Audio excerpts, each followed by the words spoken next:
Hello there, lovely people. It's Alex from Nintendo Life here, and yes, I've played Metroid Prime 4 Beyond, and I've played it more than you have. I guarantee it. Unless you're watching this after launch. Yes, Nintendo invited me down to their UK headquarters and they were like, Alex, do you fancy having a go at the old Metroid Prime 4? And I was like, yep. Yes, I would. I was also able to capture some of it, the overwhelming majority, thankfully. And it wasn't that starting area where, you know, the Galactic Federation base is being bombarded and all that sort of thing. Everyone's done that. I did that again, but then I also got to do some other stuff. Very important. But anyway, that's more than enough waffling. Let's dive right into things. So, cards on the table time. I played for just over an hour, I estimate. It was definitely over an hour. I was able to capture around about 50 minutes of it or so. And I played primarily with motion aiming, you know, on a Pro Controller. I did do a bit of the mouse mode, but I didn't capture that because I had to do it handheld. Well, not handheld, but, you know, tabletop. Limitations of the whole thing. Maybe I could have done some mouse mode in docked, but I didn't. It works like a mouse, if you're wondering. And I played primarily in the quality mode, the graphics mode, the 4K mode that's 60 frames a second as opposed to the performance mode, which is 120 frames a second. Although I did have a quick go at that, and I even tried capturing it, and you know what? It almost worked. Thanks, Elgato. And all in all, I had a really good time with the game, but there's one thing, and unfortunately it's it's not a huge thing, but it's a notable thing that I really, really didn't like. I'll get onto that in a bit. But as I mentioned before, I got to do the opening bit on the Galactic Federation base. It's getting bombarded, blah, blah, blah. And then the artifact got knocked off. Silex was like, haha, shot it. And I don't have any footage of this, unfortunately. I wasn't allowed to capture this bit. He shot it, haha! And then something happened. There was like they call it, I don't know what they call it. I don't think it has a name. But there was like a big blast, and it didn't seem to be an explosive blast, and then everything was engulfed. And then Samus wakes up and on a different world, and there's all this stuff, you know, sort of, shouldn't be here, you know, star charts, it doesn't make any sense. We shouldn't be here, Samus. Samus, why are we here? But then I got to noodle around in what I'm going to assume is one of, if not the first area, called Fury Green, I believe. If that's not the name, Alex, slap me and correct me. No slapping today, it is Fury Green. And of course, Samus has lost all of her abilities. It's basically a joke at this point. It's basically been a joke for the past 20 years. But you kind of have to do it, don't you? You know, how are they going to do a Metroid game if you don't lose basically everything at the start? Because Samus, you know, she gets all powered up in one game, and then if you start the new game and she was already powered up, where would you go from there? We'd end up with a Banjo-Tooie situation. Although at this point in the Metroid timeline, it would be a Banjo-9-y. And honestly, it's what you would expect from Metroid Prime, which is only a good thing, let me tell you that. The scan visor is now not only just the scan visor, but it is also the psychic visor. Oh, and that's how you do some of the funny psychic stuff. In fact, I'm fairly certain all the psychic stuff I did was using that. Although I was sort of like, the game kind of hints at other things you can get. I also got like the missile launcher and stuff like that, some basic stuff. Morph ball bomb, whoa! But the psychic stuff is the new stuff. And I wouldn't say that I was skeptical, but I wasn't sold on the idea of the psychic stuff. I thought, how are they really going to utilize that? How is it going to feel psychic? More to the point, I thought it was just going to be a little bit sort of weak sauce, you know, sort of not really leaning into the psychic angle. But you know what? I mean, obviously I've only done a small slice of the game, but the power-ups that I got, a lot of them were psychic-based, and I got hints about something like psychic boots or something that can allow you to stand on platforms. Maybe a bit of a stretch, but you know what? Fair enough. You want to keep the theming psychic, go for it, dude. But there was a load of other stuff, like there were like these psychic motes, and they were basically just like little sort of glowy orby things, and you had to utilize them to open certain locks and things like that. And you get the ability to sort of like draw them towards you and then you fire them out again. It's a small thing, But it's actually really quite a lot of fun. The fact that it's not just using another beam or anything like that. I was using that hand. Obviously, how foolish of me. It would be Samus's left hand. So you whoop, you get the motor and you go pow, and you throw it into things, and that, you know, usually unlocks a door, you know, if it's a situation that demands it. And I even got to the point where when I got the Morph Ball Bomb, if I held the A or the ZR button down, you can create your own little psychic motes. And I didn't find a situation where that was, like, explicitly useful, apart from one puzzle shortly after I got that ability, or shortly after no, was it shortly? At the end. But considering you get that fairly early on, I'm guessing there's going to be a fair few instances where you're going to need maybe quite a few of these psychic motes, and, you know, you got to fling them around. I don't think they have any combat use. I don't know that, and I don't know that later on you can't, like, later use the motes for combat with another upgrade or something. I really don't know, but I was honestly pleasantly surprised. You could also do things like you could go, whoa, and you could move things. It felt a little bit like Metroid Prime 3 and the whole Wii Remote motion control stuff, but obviously it wasn't motion. I mean, you could just, you know, motion aiming it if you wanted, but it's sort of like opening a door, and it was just like, you know, you got to move this sort of sweeping arm back and stuff like that, or drag something down, and it's not out of this world. It's not like, oh my god, I've never seen this in a game before. But it was just nice. It was a nice sort of shake-up to what you would typically expect from Metroid Prime. As I say, it's a little bit like the motion control thing, but they felt a little bit like, you know, sort of, they actually, if anything, took me out of the experience. Because it's like, okay, I'm playing a game, I'm really sucked into this world. Okay, now, real person, you need to do this. Ka-kung, ka-kung, ka-kung. Didn't work for me. This does. There was another excellent ability, which, again, I don't really know how much combat potential there is. Maybe there is. I did have to use it against a boss. Whoa, I did a boss. But when you're in the Psychic Visor, if you use a charge shot, you fire out this almost like trifecta, like psychic charge beam thing. It's got a name. I can't remember it. But you fire it out and it slows down time tremendously to realistically almost a stop, and so you can then control this and go wherever you like. You're sort of controlling it with your mind. You're like, beam, go over here. And obviously in real time it would be like, whoop-ow, which admittedly would look cooler, but, you know, you've got, you know, playability and feasibility to do. I wouldn't mind if it was a bit faster. It was a bit irritatingly slow. I can understand why it's as slow as it is, but it means that obviously you can shoot things round corners, and there was like this puzzle where there was an opening and the door could only be opened from the other side, only after it received power, which took me too long to discover. And as I said, I also used it against a boss. It's got these tentacles that sort of like, they regenerate almost immediately, so you have to take out all the tentacles almost simultaneously. Not a million miles away from the thing in the forest temple, Wind Waker, forest place. You got the thing that hangs on the ceiling, and inside this little thing that goes meh, meh, meh, meh, meh.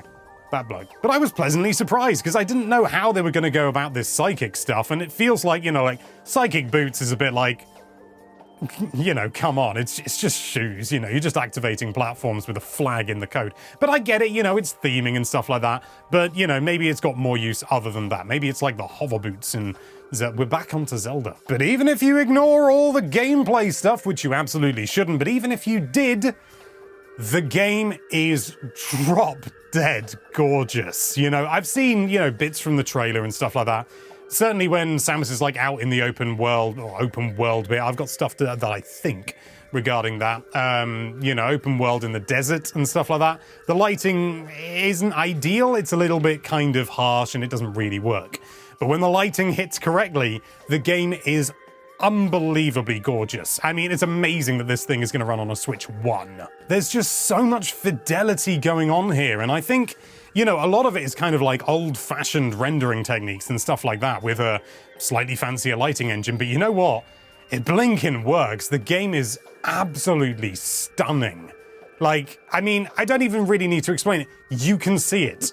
And trust me, it's even better in person. Why? Compression, dear Watson. Sounds amazing as well. The soundtrack is beautiful, atmospheric, kind of lonely, just what you want from a Metroid Prime game.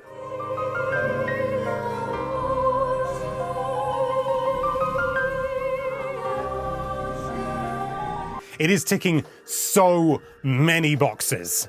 And then there's one box that it not only doesn't tick, but it leaves it alone in the back of a cupboard for 17 years. For a portion of what I played, Samus had a voice-acted companion bleating on about God knows what. You find this Galactic Federation Marine. He's in trouble. He's like, whoa! And for some reason he's wearing glasses.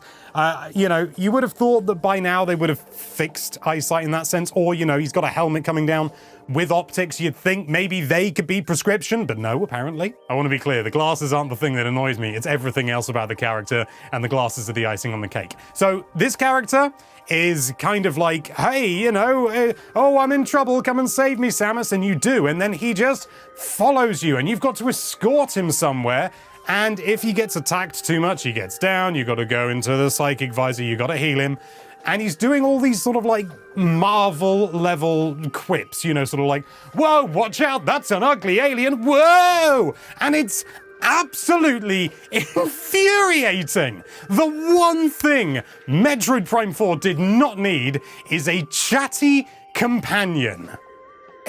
Honestly, it drives me up the wall. I will say that I am very pleased that Samus, at least, does not respond to him once. Beyond one time she nods.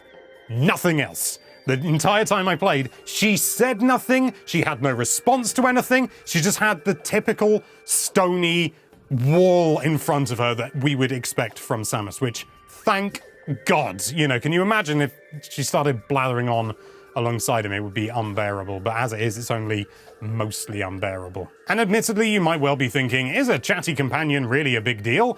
And if it's not to you, then fair enough, whatever. But I have played every single Metroid game, so I know that there is a history with chatty Metroid games, and it's not pretty. Metroid Other M is broadly considered to be kind of the black sheep of the Metroid series, because admittedly Samus is chatty as well, but Samus is really talkative and Samus has friends and she constantly says the baby, and it basically ruined her character. No big deal. So pardon me if I'm a little bit skeptical when within the first presumed hour of the game, I can't be certain, but I would say I imagine what I did was within the first hour or 2 hours of the game, you suddenly get a chatty marine companion who keeps throwing quips out like, whoa, be careful out there, Samus, I won't be there to protect you, shut up! At one point I got a blessed relief from him and I went through and did a boss and I didn't have him for, I don't know, 5 or 10 minutes or something like that. And it was lovely. And then suddenly he comes through and goes, whoa, I got the comms working again. And it's like, we don't need you. Right now, I see no reason why he's in the game. And I'm really hoping that we get to save him, get to send him home nice and early, and he never comes back. But I am fearful. I'm going to end on the companion stuff there. The only final point I want to make is the reason I'm so annoyed about it is because Metroid, it really excels most when it feels isolated and lonely and trapped, desolate. You feel like you're fighting against the environment, the world you're in. And if you've got someone on the other end of the phone going, how are you doing, Gertie? It's not atmospheric. It breaks out of that feeling, and I really hope it's only temporary. But that was my time with Metroid Prime 4 Beyond. However, playing it and getting a little bit, a few little context clues from playing the game and stuff like that has made me suspect how the game is going to pan out. So obviously we know that there's going to be open sections with, with Viola, the motorbike zoom, that you can, cycle around and stuff like that. And I suspect there's going to be like different areas. Now, I don't know any of this. This is purely speculation. But after watching the trailers again, especially, we see like an icy area and a desert area. And whilst Metroid does tend to keep biomes relatively close by, this is a situation where they don't need to be, I wouldn't have thought. So I wouldn't be surprised if gathering what you need to gather means that you go to different, like, for lack of a better term, I'm doing a Sonic Frontiers reference, open zones that branch off. So you get like a big desert area in the middle. You can cycle around.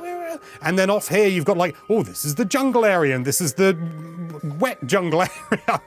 This is the ruin area and stuff like that. And then you go whoop up, and you go to a different map, and it's snowy, and here's the mountain, and here's the igloo, and here's the other ice-related structure.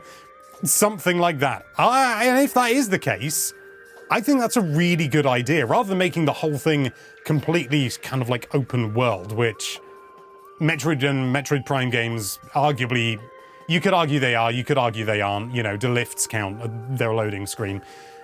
But if that is the way that they're going to go about it, I think I'm actually pretty okay with that. I was a little bit, like, I like the idea of Viola and having the big open areas to explore. But I can't deny that I was also a little bit, I don't want it to just be like filler.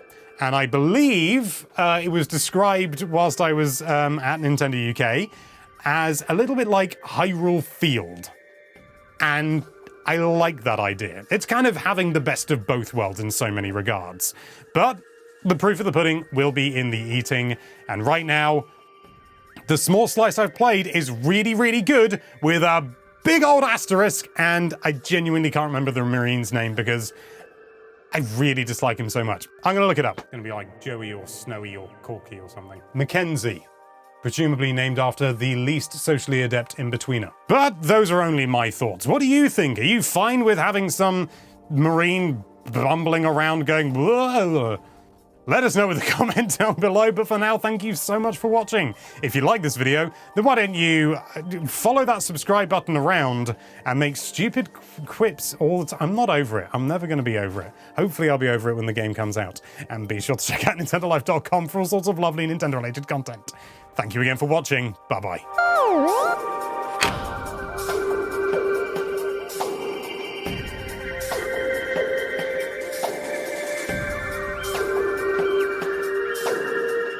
How's it gonna feel psychic?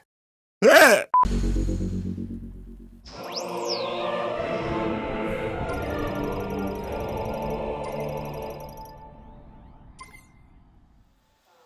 appreciation. If it's okay with you, I'm gonna tag along.